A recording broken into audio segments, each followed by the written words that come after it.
As far as I'm aware, there's nothing available to cure it. Yeah. What they say is basically you can do a preemptive strike. You can treat your bed prior. Once you put your onions in, or your garlic, or your leek, net them with a very, very fine mesh. I think it's 0.3 Enviromesh to stop.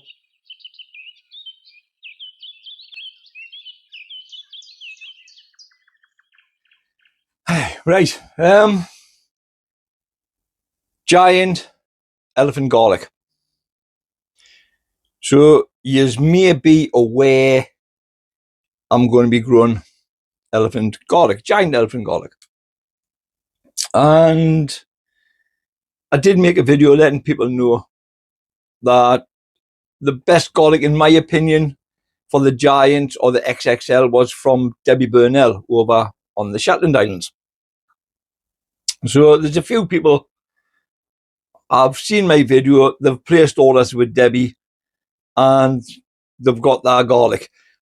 Unfortunately, I think it was the following day after I released my video, she was out entirely of the giant. She did have XXL, which are still huge. So I do know quite a lot of people actually bought them as well. Anyway, mine, as by now you'll probably know that I'm doing a grow along with 3 other Northeast YouTube channel owners.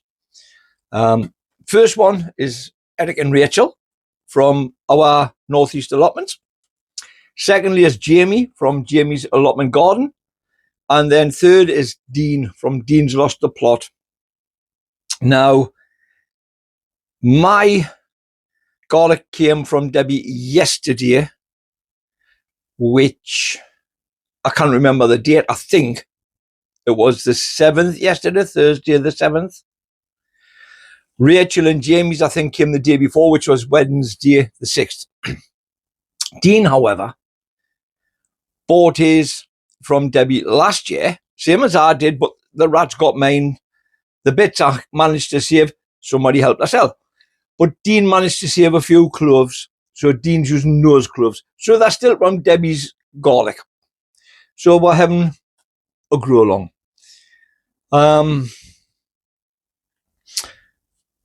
I'm debating where to put mine. I like the idea of tubs because they can be moved about. They can be put in the sun, they can be put in shade, they can be brought inside if the weather's far too cold. Although garlic do like the frost to split the bulb into cloves. But because of the rats last year, more so, I'm unsure. I've got this bed here where I've got the chilies on at the moment. Chilies on in the bed. They're just on in the pots. So I could quite easily move them somewhere else. I could plant the garlic in there. I can put them in tubs, put them there. But I'm leaning more towards planting them out in a bed down by the apple trees and the pear trees, which has got the yellow courgette in at the moment. Because the yellow courgette, the green courgettes, that'll be getting pulled out. I'll fill the bed a bit more. In case anybody's interested or maybe haven't grown garlic before, of any type, garlic likes well-drained soil or grown medium, well-drained. So mine, I use a mixture of topsoil, compost, farmyard manure or well-rotted manure, which I don't have any of that at the moment, so it will be farmyard manure. A lot of perlite for drainage. I will be putting other feeds in it, chicken pellets, blood, fish and bone, bit of bone meal just to help with the root growth. I'll probably put a bit of yellow sulfur in as well, to be fair. I like using that for different things. But that'll be out there. And then it'll be watered, and then we'll just see how it grows. But for anyone who hasn't seen the difference in giant elephant garlic cloves to your standard garlic bulb that you would buy in a shop, be it Tesco, Asda, Sainsbury's, Morrison's, wherever, I'll show you the difference. As I say, mine came from Debbie's yesterday, so that's one. So if I can show you in comparison to my hand, that's one. That one is another.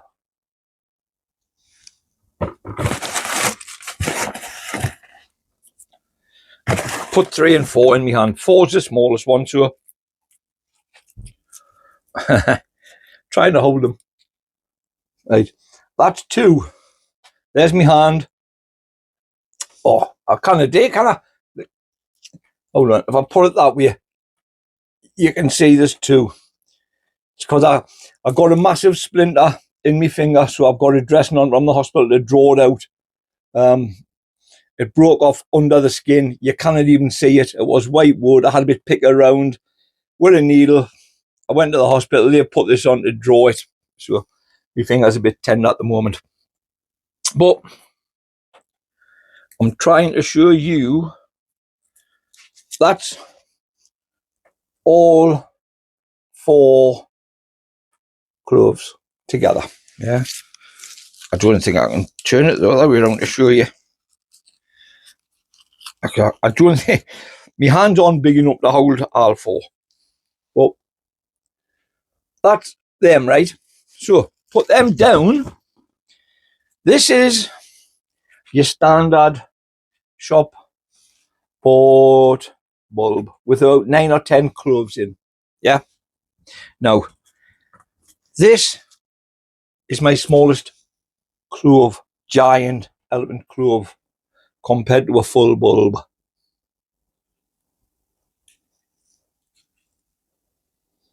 Yeah, that was the smallest. That's the largest. So you put that there. If I was to put it on top, just so you can see the diameter, basically, absolutely huge. So when you think that's 9 or 10 cloves, and that's only one, humongous difference, isn't it? So, like I say, they will be going, I'm 99% certain they'll be going outside where I had the courgettes. And once planted, they'll be watered. Basically, they'll be left to God and good neighbours, apart from the odd feed that they'll get. That'll be it.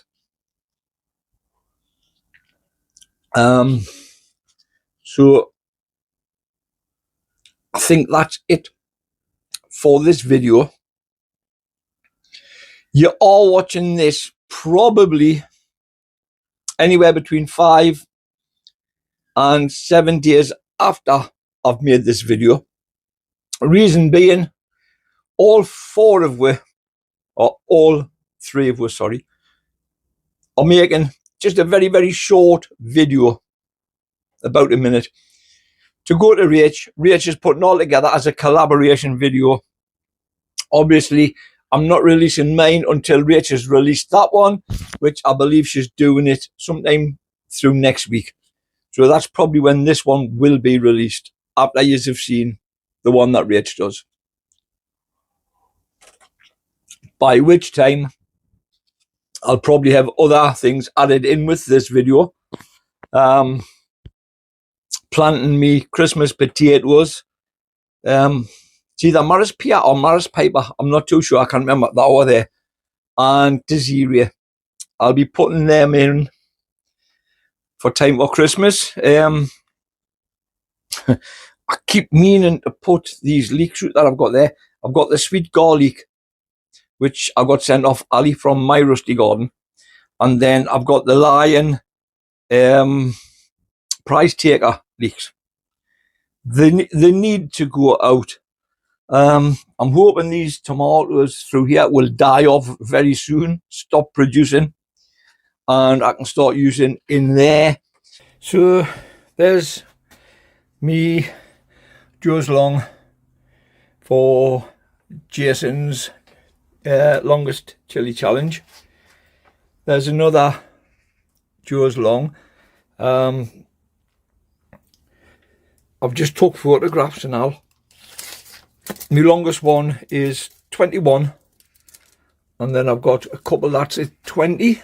So hold on, this is gonna be awkward to try and hold that there. So you get that on the shoulder of it, you bring it down just over the 20. Not long until the end. Not long until it's time to pull Katie up for Steve's challenge. Not long till I pull some of my carrots up for my challenge. I won't be pulling them all up. I'll just pull a handful up just to see. They're not looking too good at the minute. I'll be honest with anybody that's taking part. They're not looking too good at the moment. I've had photographs from Judy sent to us of her carrots. I've had photos and a video sent from John of Hayes. I've seen what Pete's been growing, so fingers crossed. I haven't seen what Duncan's got. Dark horse. As I say, mine aren't doing too well at all. One other thing, garlic. Most people don't plant theirs out until October. I tend to do mine either the 3rd or the last week in September. It's personal choice. That's all it is. There's no reason behind it. There's no saying that's the right way or that's the wrong way. That's just my choice. Anyway, cheers. Catch us all later. Bye for now. So I've decided the yellow courgette plant is coming out. So is the green one. But my giant garlic will be going in here. Oh,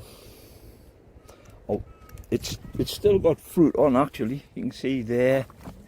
There's a one there. There's a one growing up there. One there. Then there's a bigger one down there. I wanted to show you something before I actually dug it out. And this applies to the green one as well. You know, that's got fruit on. Big one that should have been pulled up a while ago. But if you notice, there's 2 canes. And if you notice, when I'll cut these leaves off just so you can see it. You know, just so you can see what I'll be actually talking about.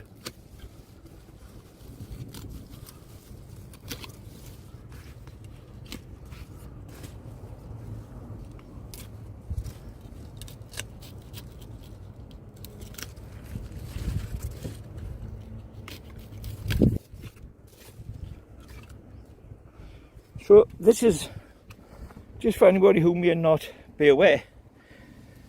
You see, below the fruit, I normally cut the leaves off below the fruit, not above, below. And it sort of builds into a tower. Hence the 2 canes. They help to keep that upright, otherwise it would just drop. So, you know, you can put it like that and that'll hold it up. That one is exactly the same. Cut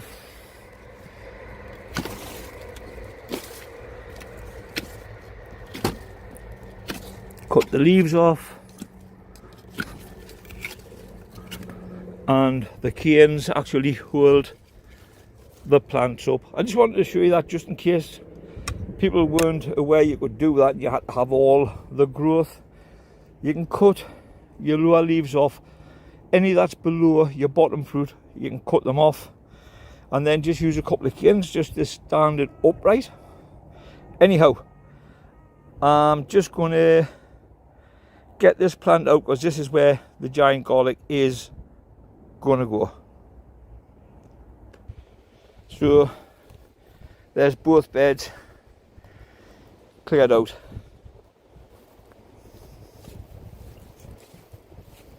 So I think what I'll do, I may use both the beds for garlic. This one for the giant garlic and that one just for standard garlic, because I don't normally go through a lot of garlic, so those two small beds will suffice. Hey, now pumpkin, still a fair size, but I think it may have actually stopped growing. I'm still feeding it anyway, still watering every day. Maybe it's just a bit of a hiccup. I do need, I'll show you when I can come past, to move the sprouts out of here. So I might put them in the little polytunnel, or I might just put them there where I had the peas behind the netting. Because they actually need the bottom leaves not cut off. They're starting to get the sprouts coming on, so I can cut some of the leaves off. I can use canes because it's 3 in a pot, and then I can get this weeded and just have only the giant cabbage in it. So that'll probably be one of the next ones to do, amongst other things.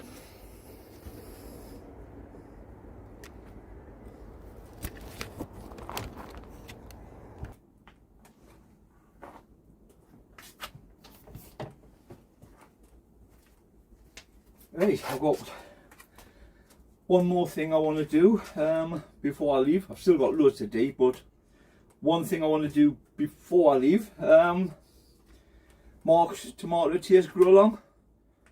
Durty Curty. It's the only variety I've got left. Out of the 5 sets of seed Mark sent us, Durty Curty are the only one that survived. So let's have a look and see what it's like. Knife should be sharp enough, I hope. Oh, green. Not my favourite colour, like.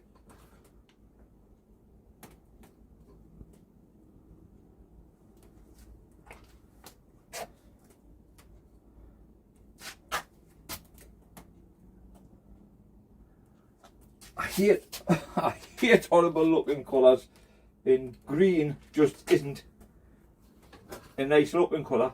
But this is a tomato taste challenge, not a tomato colour, so you know, smells alright.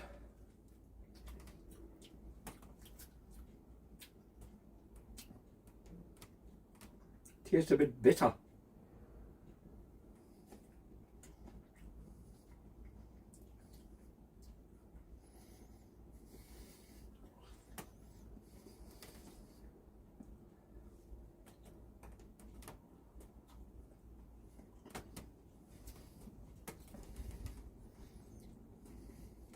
It's got some sort of taste, but I cannot nail it.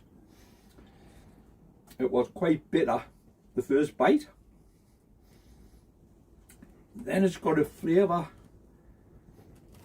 that I think I know from somewhere. I just can't put my finger on what the flavour is. This on a salad or in a sandwich, nice, yeah, quite nice. Obviously I can't compare it to the Eagle Smiley or the Great Scott because I haven't got them. If I had to give this marks out of 10, I'd give it an 8. So, and Mark has told us that he'll be doing another tomato tasting challenge. So I'll be looking forward to taking part in that. But yeah, there's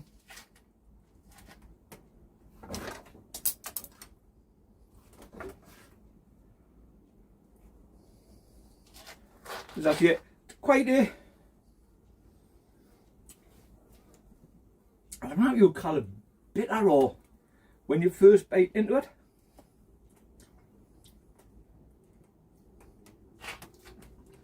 But yeah, would be nice on a salad or in a sandwich. So Durty Curty, 8 out of 10. So I think that's it from me.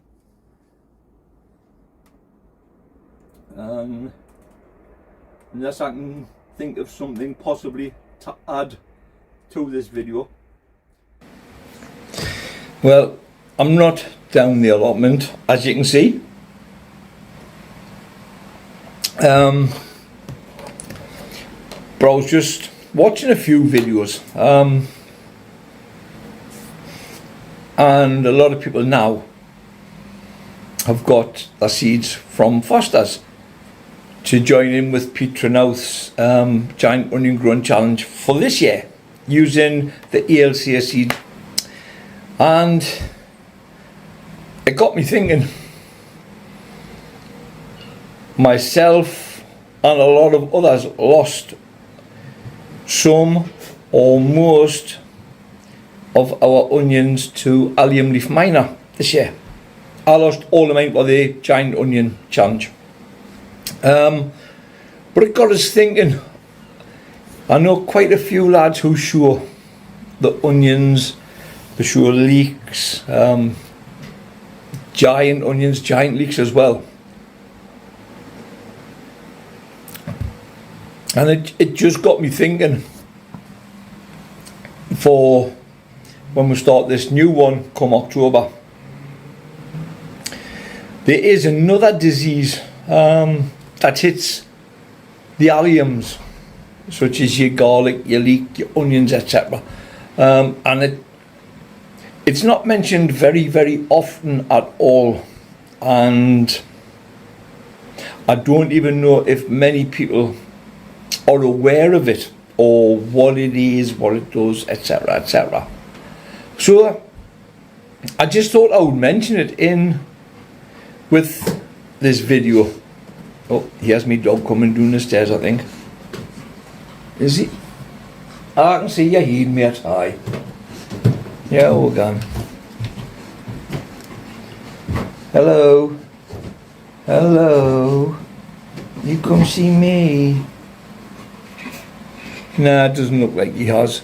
He's come down with the other side of the table. Anyway, as I was saying, your Allium Leaf Minor and this other disease, which is called stemphillium. Yeah, they're not the same, but they do attack pretty much the same veg. We'll say veg. They attack all alliums, same as Allium Leaf Minor, but stemphillium also attacks things like chard, etc. The difference being, because they're not the same, Allium Leaf Minor is caused by a mite, where your stemphillium is basically, it's a fungal disease. So for all, Allium Leaf Minor is like insect pest. Pardon me. And stemphillium is fungal. There is a couple of similarities between them. How can I put it? Well, your stemphillium, basically, it's like a leaf blight, if that makes any sense to you. You know, obviously, you know what blight is in potatoes, tomatoes.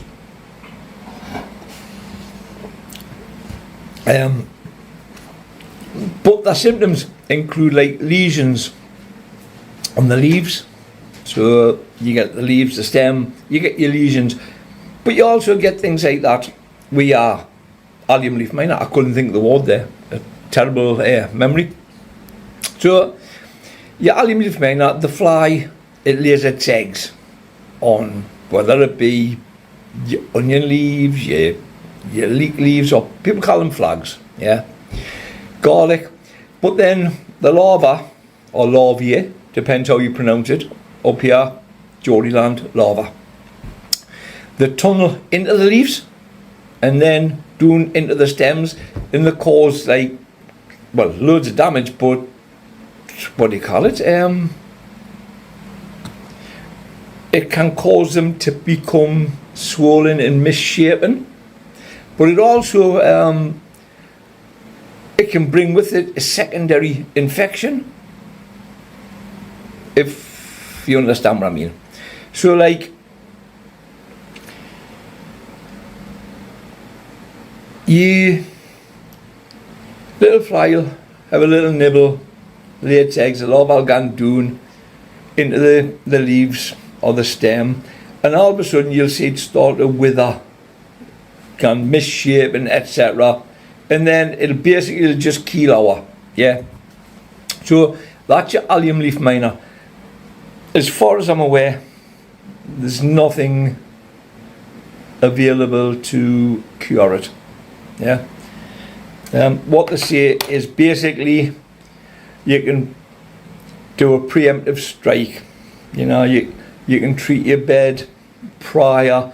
Once you put your onions in, or your garlic, or your leek, net them with a very, very fine mesh. I think it's 0.3 Enviromesh to stop the Allium Leaf miner fly getting to your veg.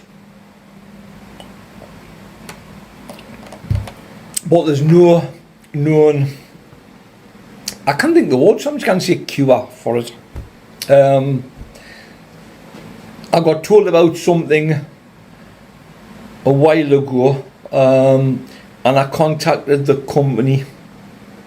They gave me another email address. I emailed someone else, and basically they never got back to me. You know, so that to me was a total waste of time, and, well, really, really bad customer service, to be perfectly honest with you. But as I was saying, the Allium Leaf miner causes, like, tunneling down through the leaves, the stems, and it causes distortion. Your stem phyllium is, for want of a better phrase, fungal spores. Yeah. And it's in your soil. So there's no known cure for strep phyllium either. Stem phyllium, sorry, I said strep phyllium. Stem phyllium. There's no known cure for that either. I know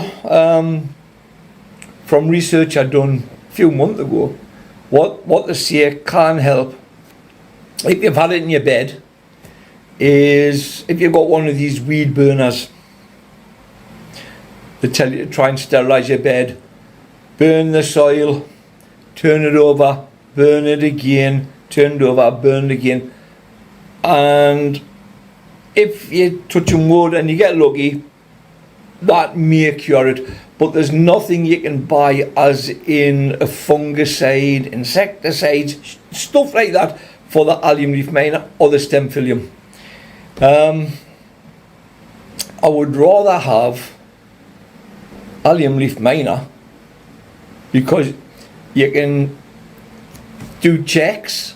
You can physically check, and the leaf miner is easier to spot than what stem phyllium is.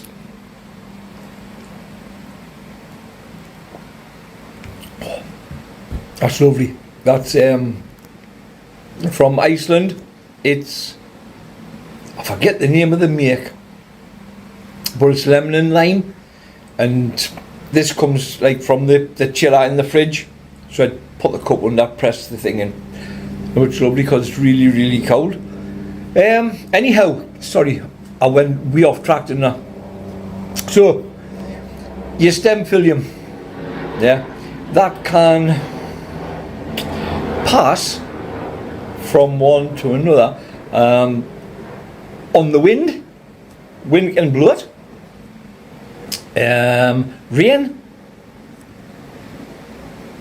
contaminated tools, and you know, if you've been digging in a bed that's got it and you go and start digging in another bed, you can pass it on that way. But if you think you may have stem filium, you can look on your onion leaves and they should have like yellow spots and they start to expand. That'll cause like a premature dieback. Therefore it reduces the yield of your onions. But there's, as I say, pardon me, I've got heartburn and hiccups. Pardon me.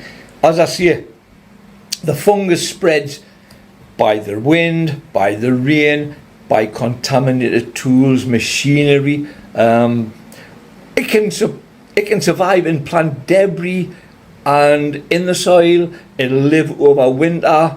Hence why burning your soil, turned over, burn again.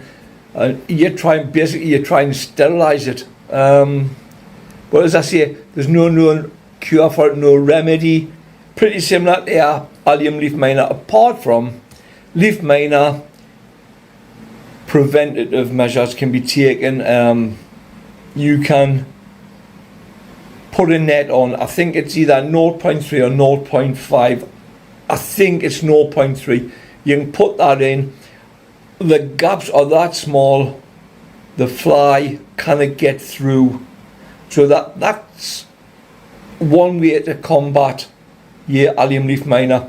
Stem filium, there's no way. Yeah, I don't think there's any treatment for beds prior to planting out. So I just thought I would bring that up. It's with people getting excited like myself, looking forward towards Pete's new challenge for this year. I just thought I would bring that to people's attention. They may not be aware of it. Feel free to do your homework on it. Stem filium. It affects onions and leeks. But I just thought I'd mention it to you anyway. So that's the end of this little tidbit of knowledge for you.